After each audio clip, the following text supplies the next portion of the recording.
ספר לי קצת טיפה עליך ומה זה בעצם, מה חברת טולדו ביקורת אש עושה. טוב, אני שלומי טולדו, בעלי מניה של החברה טולדו ביקורת אש. אנחנו קיימים משנת 2012. החברה שלנו מבצעת את כל דרישות כיבוי האש הנדרשות בעסקים, במבנים, בוועדי בתים, אם זה ציוד כיבוי אש, מערכות גילוי אש, ספרינקלרים, אם זה התקנות, אם זה ביקורות.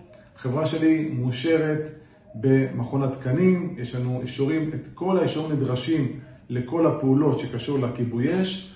אנחנו מבצעים מא' עד ת' את כל הדרישות של כיבוי האש. הצוות שלנו, כולם מוסמכים, כולם עברו את ההכשרות, כולם רשאים לחתום על האישורים. מי שיודע היום בכיבוי אש יש שם טפסים אחידים, טופס 1, טופס 2, טופס 3, טופס 4, עד 24, יש מלא טפסים.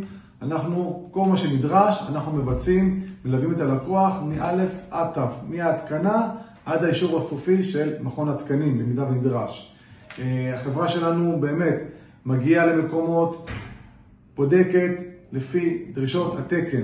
אנחנו לא מקילים ראש בשום סיטואציה, כי אני יודע שהדבר הזה זה חיים, זה להציל חיים. אי אפשר להקל ראש בבטיחות אש. אנחנו לא באים למקומות ורואים ליקויים ומתעלמים מהם. אנחנו באים ומתריעים על הליקויים בפני הלקוח. במידה והלקוח מעוניין לבצע אותו, אנחנו מבצעים את זה.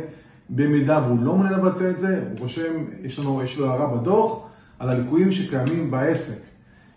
אני חושב עוד הפעם, החברה שלנו באמת מלווה את הלקוח מהדרישה של כיבוי אש עד הרישוי עסק שנדרש בעסקים.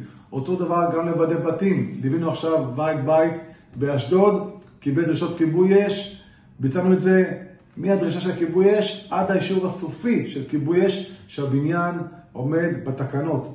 אנחנו, כדי לישון בשקט בלילה, מבצעים את כל הדרישות, לא מקילים ראש בשום סיטואציה, בשום ליקוי, כי בסוף האחריות שלנו היא כלפיכם. שאנחנו נדע שאנחנו באים למקום מסוים, המקום הזה תקני, עומד בתקנים, ואנחנו נוכל לישון בלילה, שהמקום עובד כמו שצריך לפי דרישות ותקנות כיבוי האש.